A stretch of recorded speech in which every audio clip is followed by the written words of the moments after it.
evil mutated into monsters.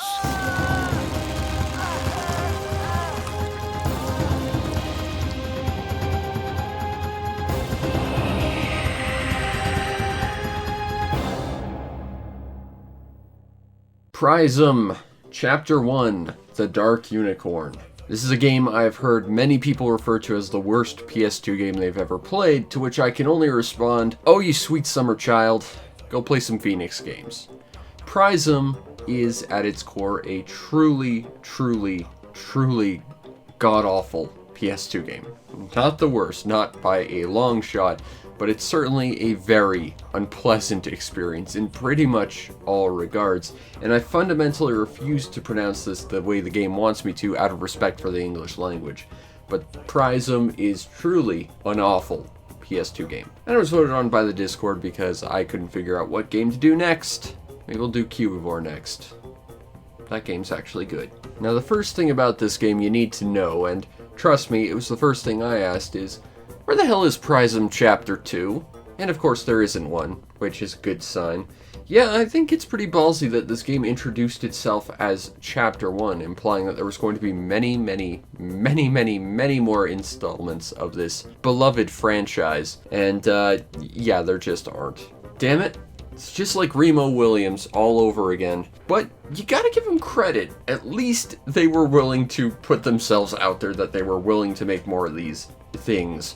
The story to Pryzm is that there's a magical common cold infecting the entire world, turning things evil, and Pryzm is the only unicorn who can stand up and save it, but the people in charge are scared she's going to be some form of dark unicorn by the end of things. Their words exactly. Oh, sure.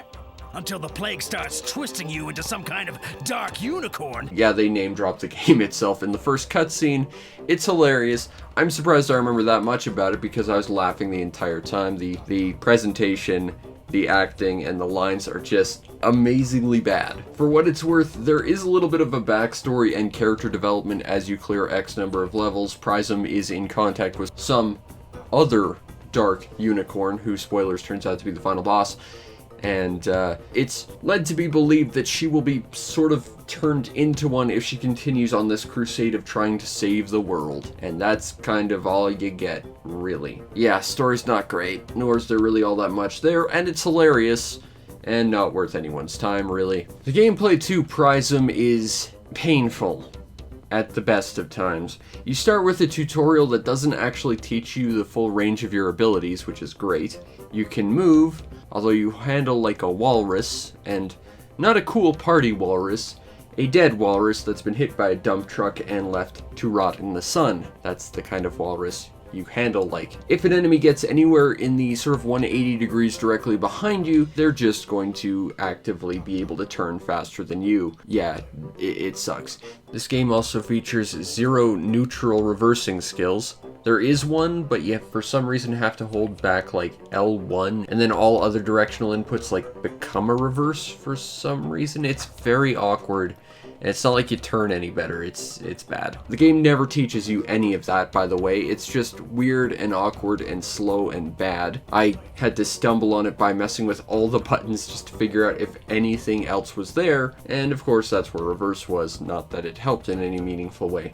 You can jump, but because Pryzm has a troll on her back, she can no longer fly, which seems like it would be real important for combat, but probably a pain to program. So instead she gets kind of an awkward double jump that doesn't do very much to anyone. Although it does have an added effect that it creates sort of pushing effect all directly around her. So if you get swarmed, you can kind of use that to give yourself a bit of breathing room.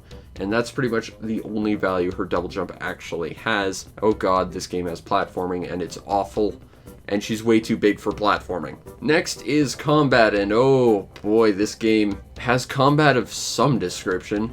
Okay, you actually have quite a few different moves at your disposal. Pryzm can shoot out a little icicle directly in front of her, which is actually pretty useful by spamming the triangle button. You can then also use the square button to use an AoE attack from your troll friend. In the tutorial, for some reason, it shoots a giant ice storm directly above her, which is useless. And the one time I actually remembered it being in combat, it then turned to fire, which flings it directly in front of you and does an AoE thing. It's weirdly inconsistent and they don't explain why. You also have a charge attack, although I'm going to put attack in quotes because it handles very, very weird. In the tutorial, you have to kind of pop these bubbles using your charge as an attack, but using your charge as an attack doesn't seem to work 99% of the time because it won't trigger if you're mashing your face directly into an opponent. You do need to actually give it a bit of a wind up before you can actually charge, but weirdly enough, if you're already in a charge, it doesn't seem to count as an attack either. For some reason, you have to wait for like those few frames of the wind up to pass before it qualifies as an attack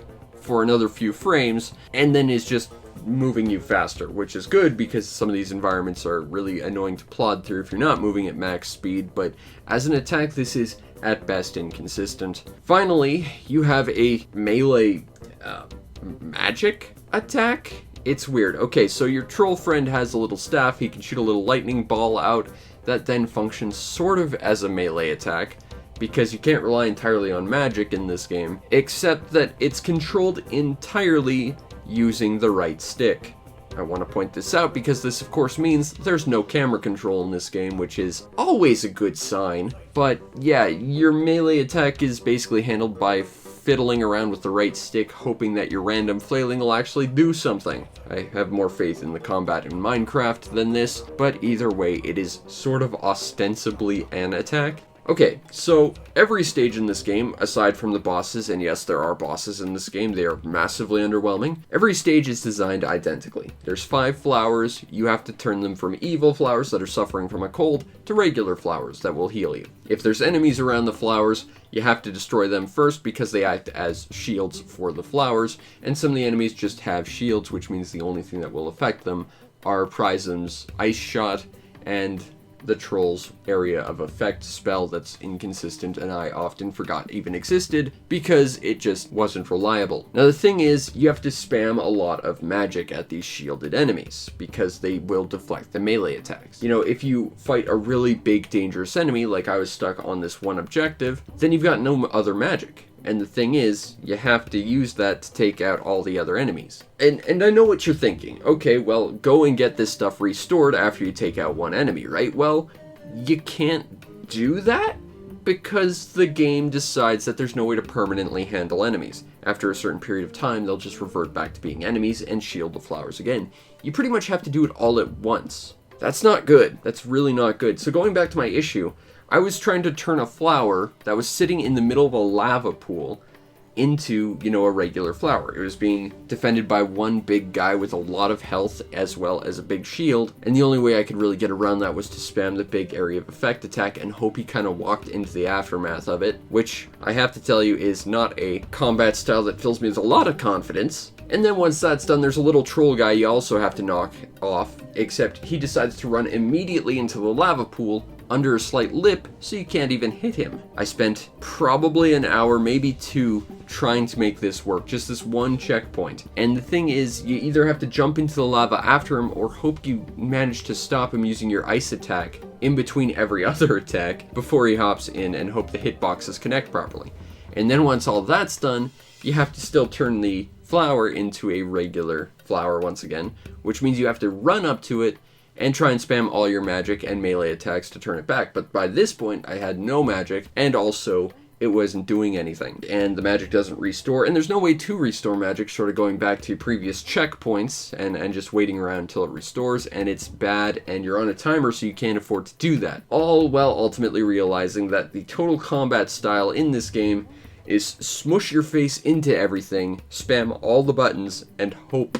If hope is your primary tool for success in a game, you've probably made your game very badly. And case in point, they made this game very badly. And oh yeah, that flower I was trying to transform that I ran out of magic so many times because it's designed very awkwardly, well, it turns out the hitbox on it is also about a foot further away than it looks. So I did manage to finally beat that level after an absurd period of time, but it turns out that the whole smushing your face in and spamming everything, that wasn't working so much as I had to take 3 steps back to do it. Bear in mind, it's on a tiny island in the middle of a lake of lava. you don't have the room to do that, and of course, you handle like a walrus, so good luck getting any precision out of that. Yeah, control in this game is bad, and oh, I should probably mention the bosses. Well, the bosses are handled pretty easily. It's the one time in the game you have unlimited magic, so just spam all the buttons and you'll jump over every single attack they do, repelling any enemy they spawn at you, which they do, and it's obnoxious, and you'll just axe down their health because you're spamming all the magic directly at them. And that's the total amount of strategy you need in this game. Every level is otherwise identical, and it's just a horribly imprecise, really unfun experience. When they throw platforming in, you feel far bigger than you should be, and the platforms are far too small. They feel like they're about roughly the size of your character, and you don't really have too much room to maneuver around. It is just nothing about this game handles or controls or plays terribly well or fun. It is an exercise in frustration and pain. Now, the presentation to Pryzm, the Dark Unicorn, Chapter 1 of 1 is pretty garbo, to be honest. Whether we're talking the visuals of the pre-rendered cutscenes or the in-engine stuff, everything just looks awkward and off. The animations are not terribly smooth. The music itself is very, very generic fantasy, and honestly, I'm forgetting it as I'm actively listening to it. Weirdly enough, in the cutscenes where you free all the people of the area, which are pretty much identical, at least in terms of audio, the music is tuned way too loud to actually hear any of the voice acting in them. Thank you for restoring me. I am once more a wizard of stone and masonry. It feels good to be my old self again. And the voice acting is not particularly well done either. I'm pretty sure I recognize some of the voice actors in this game as well, so I'm inclined to think it's probably not so much a talent thing, so much as it's a directional thing, and of course the script they were given, but the voice acting is not the best performance I've ever heard. Overall, the presentation to Pryzm Chapter 1 of all of 1 is not great at all. Now, if you want a copy of Pryzm Chapter 1 of all of 1, therefore there's no need for a chapter system whatsoever. It's like saying first annual. It's not a thing. It's not annual until the second one. That's how that works. There's no need for a first chapter if there's only one. Look, if you want this game, cheapest one on eBay is don't do it. Just don't do it. It's a bad idea, and seriously, it's just gonna be painful and a waste of your time and money and just an exercise in sadness, but it'll cost you a $5. Not worth it, in my opinion. I think I paid like maybe $3 or $4 for my copy. I got it like a bundle back many years ago during a garage sale, and yeah, it's not good at all. And I wouldn't recommend it to anyone. And maybe that's why we didn't get a Chapter 2, because it didn't deserve it. You've got one game that's just really wildly repetitive and not fun to play. The platforming is awkward and jank and bad. The character controls like garbage. Nothing about this game is fun. It's just frustrating. Just don't do it. It's not worth the $5. I have played games that are valued at significantly less, and I value significantly more because it's a better experience. Go buy like 2.5 copies of Vampire Survivor. That is a better use of that money. Or anything else. Go flush that money down the toilet. Or hey, send it to my Patreon. That'd be pretty cool. Thanks. Love me. But yeah, don't play this game. It's garbage.